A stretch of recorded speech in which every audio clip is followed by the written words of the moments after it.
In the last section of the book, we dealt with the easiest kind of differential equation. In fact, they're so easy, they barely deserve to be called differential equations. We looked at differential equations of the form dy dx equals some function of x. And this just means y is an antiderivative of f of x, and our notation for finding an antiderivative was to write this curly s, this integral sign, and write f of x here and dx. This just means anti-differentiate f of x with respect to x. So it's whatever you write between the integral sign and the dx. And so all of our differentiation rules yield anti-differentiation rules, and we looked at those in the last section. In this section, we want to look at kind of the next hardest kind of differential equation, and that's where you have, a separable equation. Separable means that you can solve by separation of variables. And what that means is that your differential equation is in the form some function of x times some function of y. This is all it means to be a separable differential equation. And you solve these by finding two antiderivatives. Let me say what happens most of the time, and then we'll have to do some examples to actually see where problems lie. But the way you normally do this, you divide both sides by g of y. Of course, this requires that g of y is not 0, which is a problem sometimes. And so you get this equals f of x. Then you anti-differentiate both sides with respect to x. So you have this. So I anti-differentiated both sides with respect to x. So this just means anti-differentiate with respect to x. This combined with that means anti-differentiate this with respect to x. But then the chain rule, or in its integral form, as we talked about in the last section, substitution, tells you that these things behave as though the dx's cancel. This is just an antiderivative of g of y with respect to y, 1 over g of y with respect to y. And so you solve this by calculating this antiderivative with respect to x and this antiderivative with respect to y. This will typically leave you with some fairly complicated function of y equals some function of x. And at that point, if you can explicitly solve for y algebraically, you do. If you can't explicitly solve for y, you just leave your answer in implicit form, that some function of y equals some function of x. There's one other thing I should say before we do an example, and that's that because we end up with this antiderivative equaling this antiderivative, it's convenient, and this is the way everyone talks about it, and the way I will talk about it from now on, but you need to understand we're being fairly sloppy here. It's just that we know how things are going to turn out. What everyone would say here that's worked with these for a while is divide both sides by g of y and multiply by dx, and then they would just write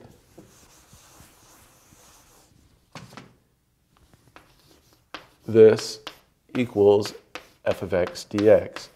Now, we've used differential notation, and it's fine if you want to interpret it that way, that this is some independent variable now, but that means you didn't exactly get this by multiplying both sides of this by dx, and it wouldn't lead you to put integral signs in front of both sides. However, because that's the way things end up, we go ahead and write this intermediate step, either because we think it's fine with the differential notation, or knowing that the chain rule, or integration by substitution, tells us that this is right after we put the integral signs in. So we do talk about this, getting this by divide both sides of the equation by g of y, multiply by dx to get the equality of these differentials, and then you put in the integral signs. All right, so that's how you talk about these. Let's do an example. Should make things very clear. So let's look at the example we used in section 1 in the first section on differential equations. dA dt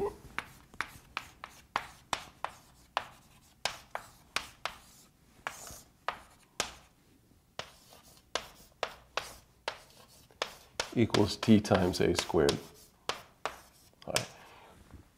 In the first section in this chapter, we just had to be handed the solution to this. But now we want to see how you produce the solutions. So what do? This equation is separable. It's in the form dA dt, so the derivative of the dependent variable with respect to the independent variable equals some function of t times some function of a. So it's separable. We can divide both sides by a squared and multiply by dt. But you do have to worry about where a is 0. So the way this really goes is you say either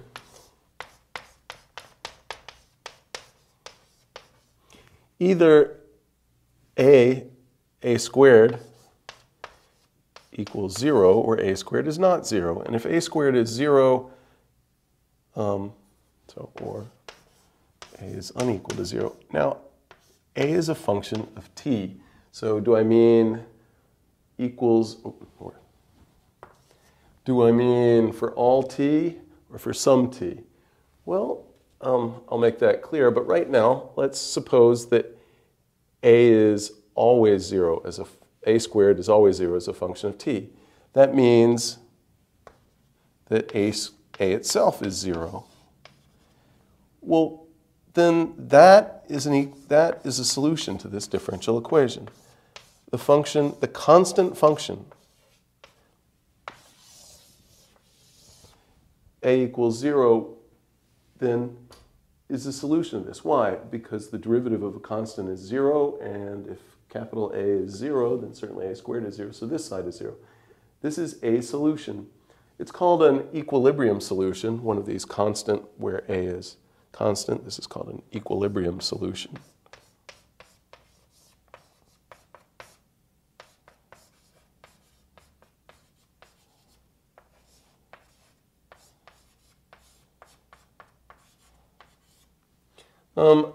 Okay, so there's the equilibrium solution. Suppose you don't have the equilibrium solution. Well, then a squared is not 0 somewhere.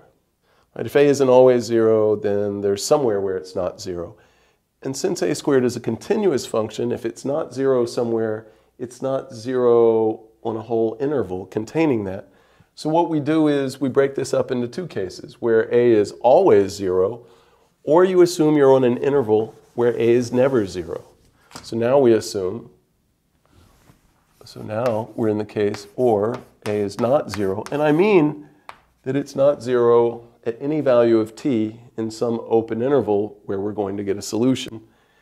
And that's what you always assume here, that you're looking on open intervals where this function a squared is not 0, the function you're dividing by. So now we assume this, and then we do the division. We divide both sides by a squared, we multiply by dt, and we get this. And then you integrate both sides. All right, so we need an antiderivative of t, but use the power rule for integration. So you add 1 to the exponent, divide by the new exponent. I'll put in a plus c. We'll also have a plus c2 because I'm going to have a constant over here too. How do you anti-differentiate the 1 over a squared? Well, it's the power rule. You write this as a to the minus 2, and then, use the power rule. You add 1 to the exponent, and divide by the new exponent. I'll put a plus C1 here. So you have these two constants. Well, we don't want two constants. So what you immediately do is subtract C1 from both sides. And I'll write this as negative A inverse equals T squared over 2 plus C2 minus C1. And then you group those together. Well, C1 and C2 were just arbitrary constants. They could be anything. So C2 minus C1 is just some constant.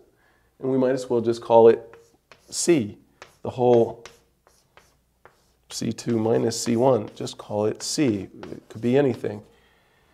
The moral of the story is that if you've got one indefinite integral equal to another indefinite integral, you put a plus C on one side or the other, but not on both. If you put it on both, you can immediately subtract it and group them together and call it just C, call C2 minus C1 or C1 minus C2C. I tend to put the arbitrary constant on the side with the independent variable. Sometimes it might be nicer to have it on the other side. So we're here. As I said, if this integral comes out very complicated in terms of A, then you just have to leave your answer in implicit form. If we had some ugly function of A over here, and we couldn't solve algebraically easily for capital A. But we can solve this one algebraically easily, so we will. If you leave it like that, it's called the implicit solution. In what sense is it a solution? Well, there are no derivatives and no integrals left, so it's an algebra problem. But we have minus A to the minus 1 equals T squared over 2 plus C. Multiply both sides by minus 1, and we get A to the minus 1 equals minus T squared over 2. And then you get minus C, and now I need to remind you of something that we've seen. It's that C had no meaning for us. It's just some constant. So yes, negative C, it's some new constant. It's not, but it's just a constant, even with the minus sign. And the tendency is just to write plus C again, where this C is not the same as that C. This new C would be negative the old C. Now, you can just keep the minus sign around, or you can, it does get a little cumbersome if you had multiplied by 102 or something. Instead of writing 102C, we just write C over and over again. So you kind of need to get used to this. It goes on all the time. In fact, we're going to mess with C one more time before we're finished. So we'd like to solve for A. This is A to the minus 1, so A is 1 over that.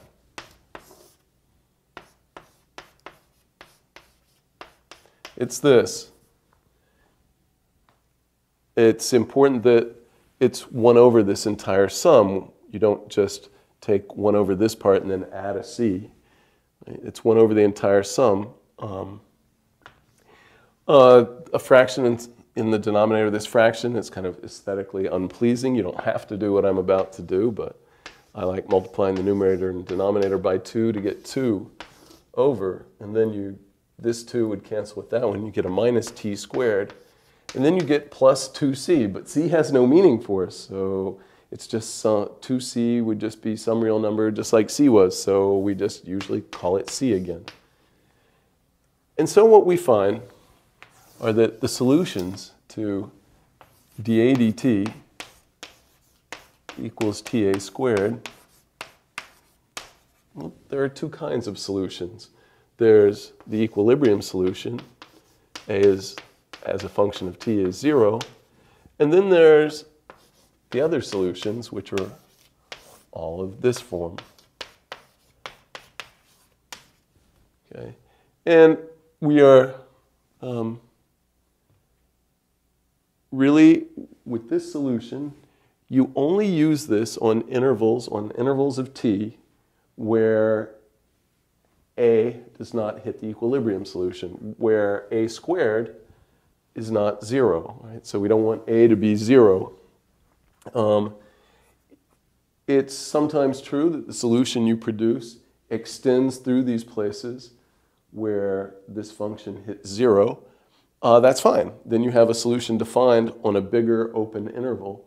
but bigger, bigger meaning on an open interval that even contains t values where a squared is 0. That's fine, but the solution needn't be unique as you go across there. So it's you only definitely get that you have such a solution on an open interval where a does not hit the equilibrium solution of 0. Okay.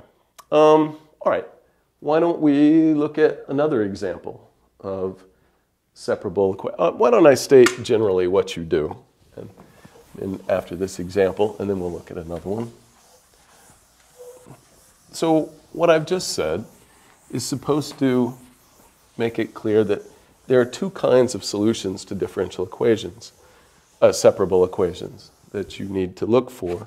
So when you're solving dy dx equals some function of x times some function of y, there are two kinds of solutions.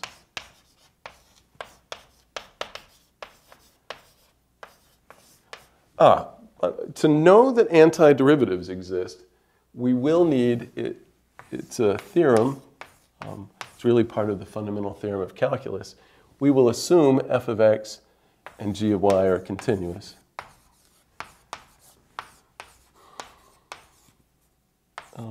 This, at least, on the intervals where we're saying the differential equation applies. That's to guarantee that antiderivatives exist. Then there are two kinds of solutions. One, you have the equilibrium solution. So where g of y is 0, if y naught is such that, so it's a root of g is such that g of y naught equals 0, then y equals y of x equals the constant function y naught is a solution, an equilibrium solution.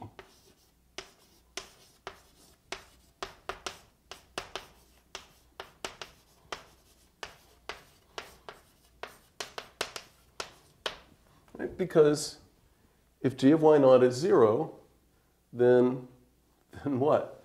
Then the function that's constantly y naught, its derivative is certainly 0. And yeah, if y is the function that's constantly y naught, then over here you'd have g of y naught. This is 0. So yeah, you've got 0 equals 0. So this is a solution.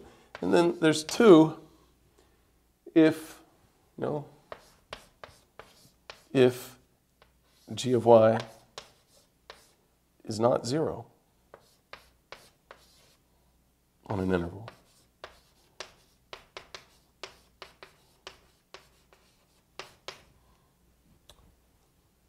Then you get the implicit solution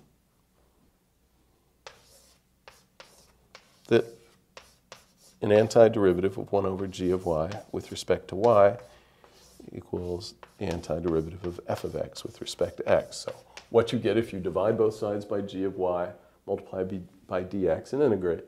So there are two distinct kinds of solutions, and you could have a problem, as I just mentioned in the example, when you get this solution, if you can solve explicitly for y, you may see that that function y, that solution extends very nicely across intervals that would make g of y equal 0. So where you'd hit an equilibrium solution.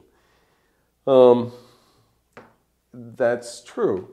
It may, but then if it does, then the solution may not be unique as you extend across there because the equilibrium solution also exists. Of course, this might agree with the equilibrium solution. So then there wouldn't be a problem. All right, let's look at an example where there is a problem. Let's look at, this is another example we've already looked at where, at least for some initial conditions, the solution is not unique. But let's look at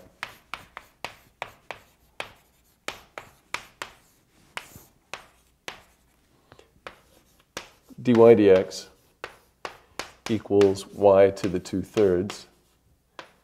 And we'll give ourselves an initial value problem.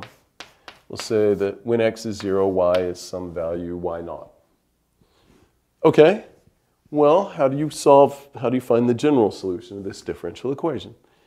First, you look for the equilibrium solutions. Any place that y to the 2/3 is 0, that's where y is 0, so there's an equilibrium solution.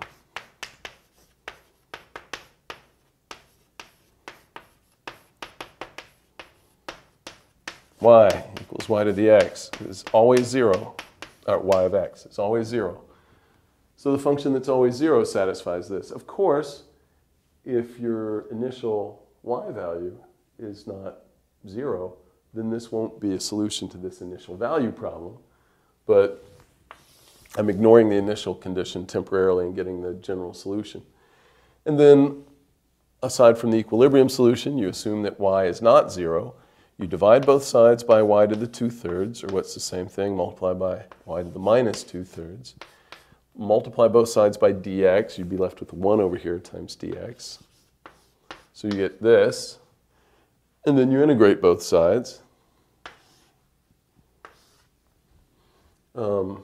This is just 1 times dx.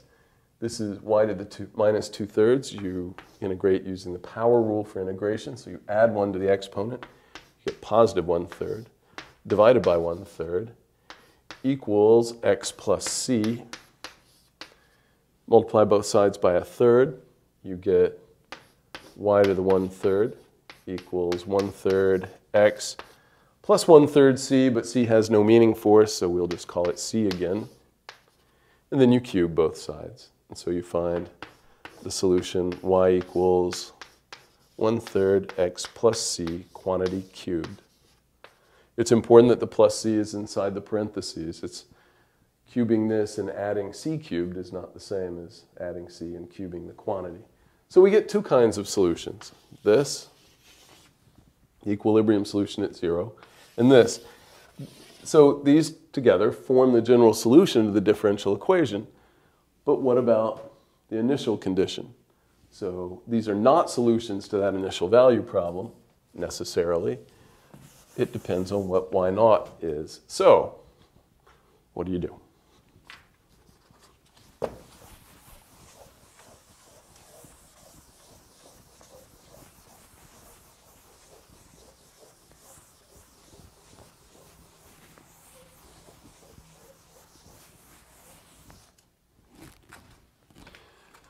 So we had two kinds of solutions. The equilibrium solution, that's always 0.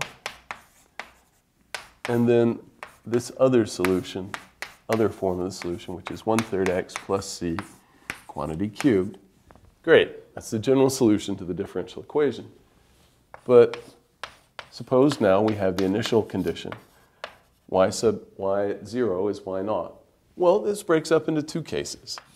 Not surprisingly, because because there are two cases there. But I remind you the differential equation is dy dx equals y to the 2/3. Case 1.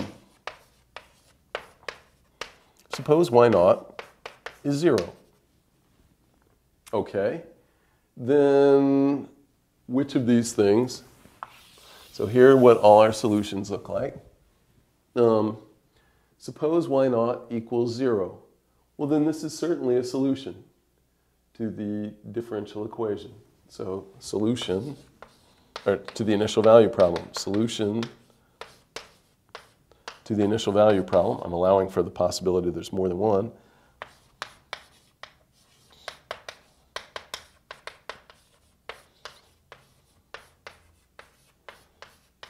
Well,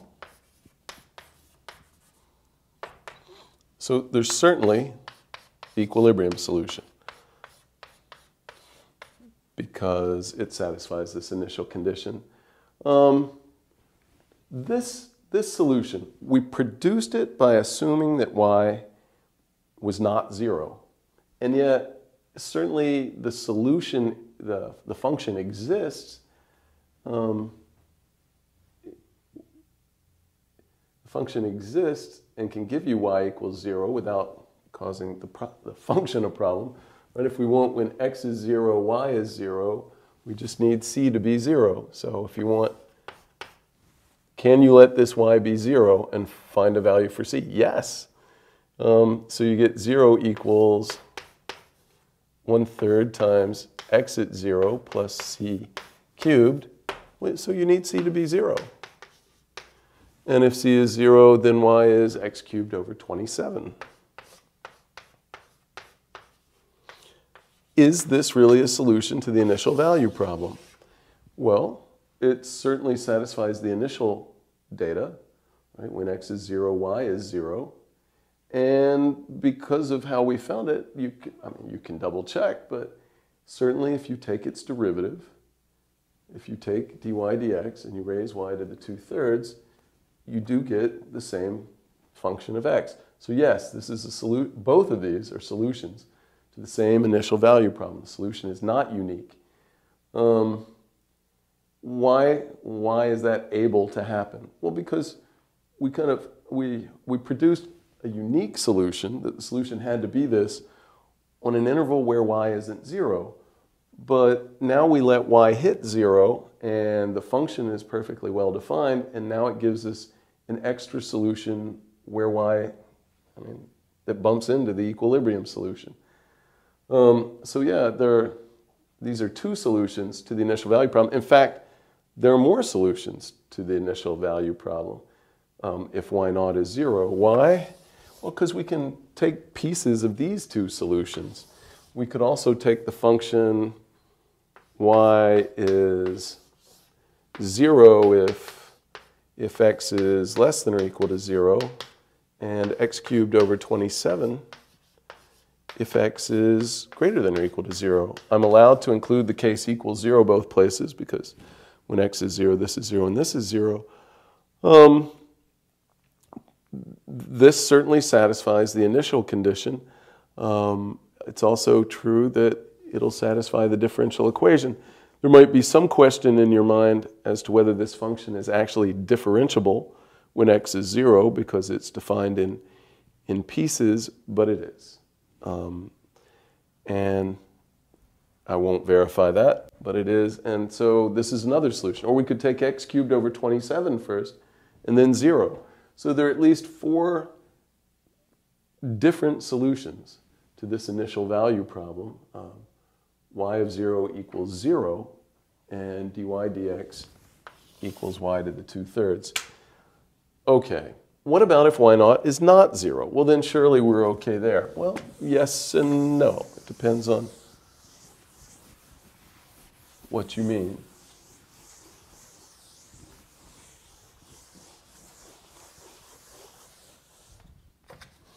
So suppose we've got this, same differential equation,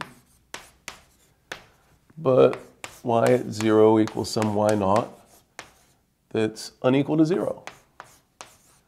Well, let's just pick a specific one so that the example will be more clear. Let's suppose we pick 1.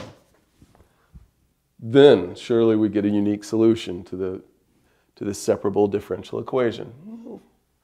Yeah, sort of. So if you take y equals, so we know that there are 2 kinds of solutions to the differential equation. This one and this one. This certainly doesn't satisfy the initial condition. So, this cannot be a solution to this initial value problem. That means we have to have a solution of this form, and we put in that when x is 0, y is 1, and we get 1 equals, x is 0, we get 0 plus c cubed.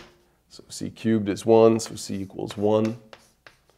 And you get y equals 1/3 x plus 1 cubed. Great. So there's the unique solution to our differential equation, or to our initial value problem. Is it really unique? Well, yeah, this one doesn't satisfy that initial condition. Yeah, but maybe we could use this some places and this other places. And this seems ridiculous to do.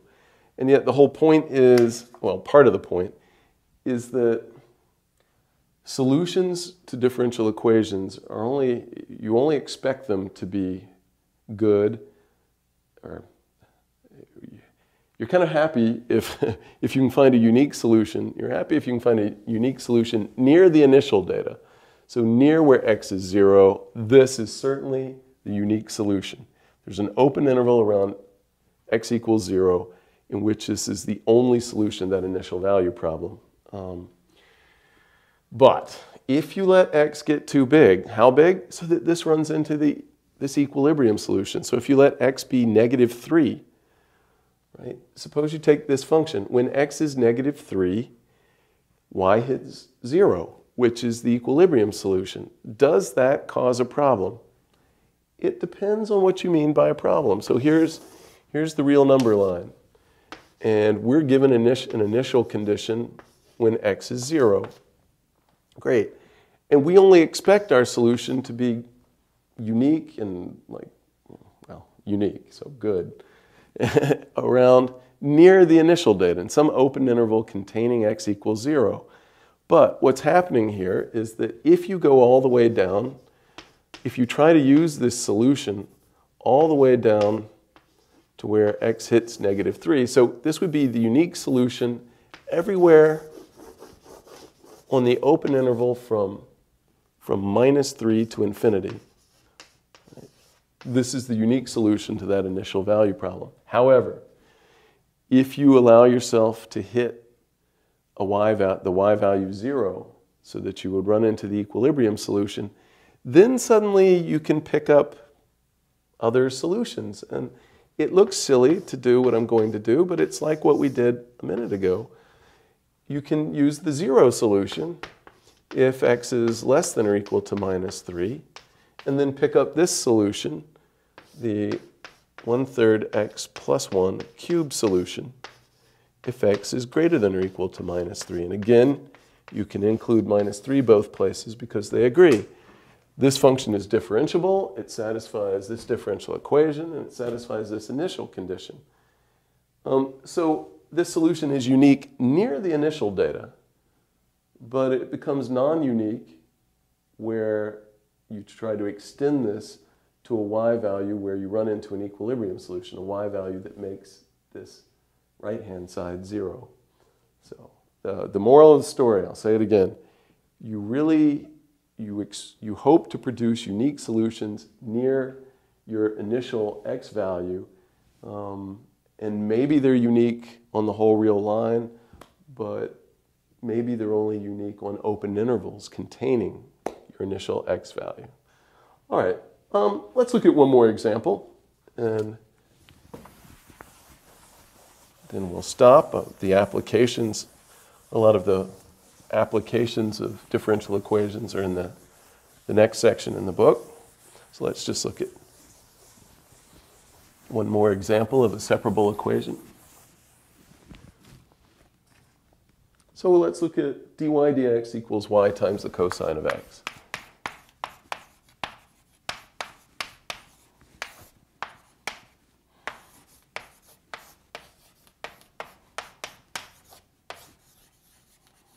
All right.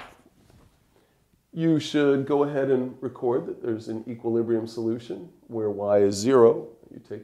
This is separable. It's dy dx equals some function of x times a function of y. And you need to look at where that function of y is 0. So one of those, or the only one, there's one equilibrium solution.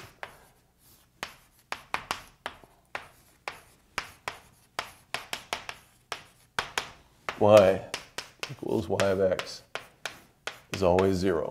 Great. And then aside from that equilibrium solution, you assume that y is not 0. You divide both sides by y.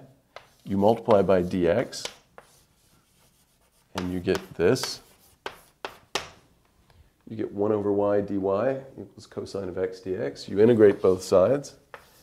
The integral of 1 over y dy, the natural log of the absolute value of y. I'll put the plus c on the other side. An antiderivative of cosine of x with respect to x, sine of x, plus c. If we couldn't solve algebraically for y, we would leave it in implicit form like this, but we can. You raise e to both sides, so you apply the exponential function to both sides. So you get e to the natural log of the absolute value of y equals e to the sine of x plus c. The plus c is in the exponent, and that's extremely important. Okay, why did we do that? Because raising e to powers and taking natural log are inverse functions. And so e to the natural log of the absolute value of y is just the absolute value of y. So we get the absolute value of y equals, and then you split off in e to the c. If you multiply two numbers with the same base, the exponents just add. So we're doing that in reverse. This times this, you would add the exponents and get this. All right, we're trying to solve for y. We want to get rid of those absolute value signs. Well, if the absolute value of y is this, then y is plus or minus e to the c times e to the sine of x. But if c is just some real number, e to the c is just any positive real number, right? E to something can be any positive real number. So this is any positive real number, but then it's got a plus or minus in front of it. So plus or minus e to the c is any positive or negative real number. It can't be 0, but it could be any positive or negative number. So we get the solution. Y equals, I'll just call it b. I'll just call this whole thing some new constant named b. I don't know why I don't call it c again. Somehow when I factor off part of this and have like an e to the c, I like to not call it capital C again. Not that that would be bad. So you get this, where b could be anything positive or negative. But if we let b be 0, then we get the equilibrium solution, which is a solution. So do we get a solution when b is 0? Yeah. So in fact, if you want to write the general solution to this differential equation, you don't have to split it into cases. Yes, there's the equilibrium solution, and there's this solution where b is not 0, but the equilibrium solution is what you get if you let b be 0. So what this means is the general solution to this, both cases, just give you that y equals b e to the sine of x. And so you just write the general solution in this one form because it includes both cases. So that's the general solution to this differential equation. All right. Those were some examples of separable equations.